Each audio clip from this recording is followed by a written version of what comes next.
Praise the Lord friends.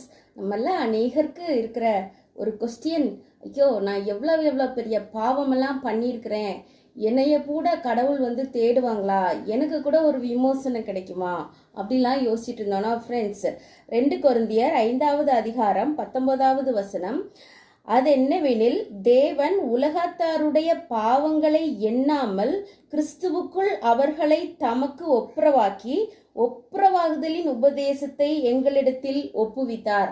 ஆமா friends, கர்த்தர் யாரோட பாவத்தையும், உலகத்தார் யாரோட பாவத்தையும் எண்ணாமல் இருக்கும்படிக்கு இந்த கிறிஸ்துவோட ரத்தம், இயேசு கிறிஸ்துவோட ரத்தத்துல அது எல்லாம் ஒப்புரவாக்கி இருக்கிறாரு ஃப்ரெண்ட்ஸ்.